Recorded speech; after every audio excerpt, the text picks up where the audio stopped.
Kisah Ibrahim bin Al-Walid, Khalifah ke-13 dinasti Umayyah. Ibrahim bin Al-Walid ialah Khalifah ke-13 Daulah Bani Umayyah yang memiliki pusat pemerintahan di Damaskus.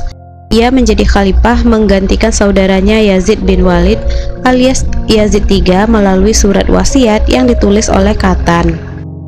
Menurut Imam Suyuti, Yazid III pingsan menjelang wafatnya. Katan menulis surat wasiat atas nama Yazid III yang berisikan pengangkatan Ibrahim sebagai khalifah. Tapi kedudukan Ibrahim nyaris tidak diakui oleh sejarawan.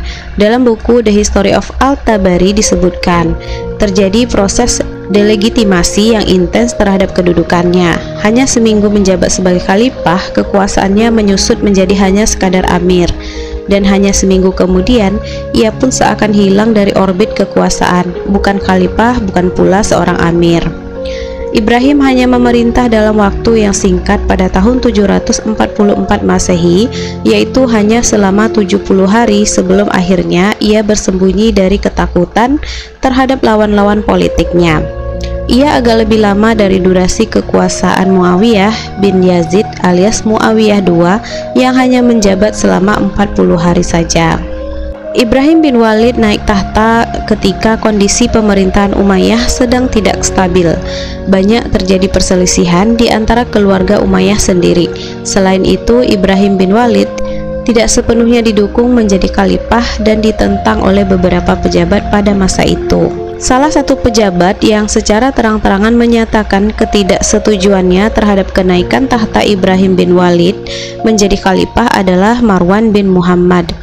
Marwan bin Muhammad adalah gubernur yang membawahi 4 wilayah sekaligus, yaitu Kaukasus, Armenia, Mosul, dan Azerbaijan, dan beliau amat mencintai Walid II, khalifah yang dikudeta oleh Yazid III. Tindakan yang secara nyata ditunjukkan oleh Marwan bin Muhammad untuk menentang Ibrahim bin Walid adalah ia mengerahkan 80.000 pasukan ke Damaskus untuk menyerang pemerintahan Ibrahim bin Walid ketika mendengar kabar tentang kematian Yazid III. Hal ini merupakan pemberontakan terbesar yang dihadapi oleh Ibrahim bin Walid. Menghadapi pemberontakan yang terjadi, Ibrahim bin Walid meminta bantuan dari sepupunya yaitu Sulaiman bin Hisham dan menjadikannya panglima utama. Sulaiman bin Hisham kemudian membuat strategi dengan cara melakukan pendekatan kepada gubernur di Palestina, Suriah, Irak, dan daerah-daerah lain di sekitarnya. Gubernur-gubernur tersebut setuju untuk mempertahankan Ibrahim bin Walid sebagai khalifah dan penguasa tertinggi Daulah Bani Umayyah. Sulaiman bin Hisham dengan bantuan para gubernur berhasil mengumpulkan 120.000 pasukan yang siap bergerak di bawah pimpinan Sulaiman bin Hisham selaku panglima utama untuk melakukan perlawanan terhadap pasukan Marwan bin Muhammad. Ibrahim bin Walid merasa lega dikarenakan jumlah pasukannya jauh lebih banyak dibandingkan dengan pasukan dari Marwan bin Muhammad. Akan tetapi, meskipun kalah jumlah, Marwan bin Muhammad adalah orang yang sangat berpengalaman dalam medan perang dikarenakan selama hidupnya ia selalu terlibat dalam perang-perang besar yang dilakukan oleh Bani Umayyah untuk melawan musuh-musuhnya. Sebaliknya, Sulaiman bin Hisham meski seorang panglima, ia dibesarkan di lingkungan istana, bergelut dengan kemewahan. Ia pun tak begitu menguasai medan perang. Alhasil dengan strategi yang dilakukan oleh Marwan bin Muhammad dalam mengalahkan pasukan Ibrahim bin Walid yang memiliki jumlah pasukan lebih besar, Sulaiman bin Hisham kehilangan 17.000 pasukannya. Kemudian dia melarikan diri ke Damaskus dan memilih bertahan di sana. Setelah pasukan Sulaiman pergi, masyarakat Hims yang tadinya dipaksa untuk berbayat kepada Ibrahim langsung berbayat kepada Marwan bin Muhammad. Namun Marwan mengatakan bahwa ia datang untuk memenuhi amanat Walid II yang telah mewasiatkan kekuasaan pada kedua putranya, Utsman dan Hakam, yang ketika itu sedang ditahan oleh Ibrahim. Dengan demikian, bayat masyarakat ditujukan untuk Hakam dan Utsman. Di Damaskus, begitu mendengar kabar tentang kedatangan Marwan bin Muhammad, Ibrahim sangat panik. Ia lalu membunuh kedua putra Walid II yang masih kecil. Akbar Shah Najib Abadi dalam bukunya yang berjudul The History of Islam mengatakan bala tentara Ibrahim sebenarnya banyak, tapi kesetiaannya begitu rendah. Dengan mudah Marwan memasuki kota Damaskus layaknya seorang penakluk. Ibrahim dan Sulaiman pun lari meninggalkan kota, bersembunyi ke Tadmur, sebuah kota tua di selatan Syria. Di kemudian hari, Ibrahim memberikan bayatnya kepada Marwan dan ia diampuni. Ibrahim bin Walid tetap dibiarkan hidup dalam perlindungan Marwan bin Muhammad dan ia meninggal pada tahun 132 Hijriah.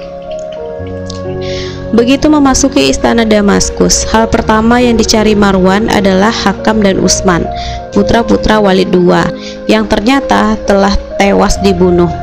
Menurut Tabari, Abu Muhammad al-Sufyani, sosok yang pertama kali mengusulkan Marwan diangkat sebagai khalifah terakhir Bani Umayyah.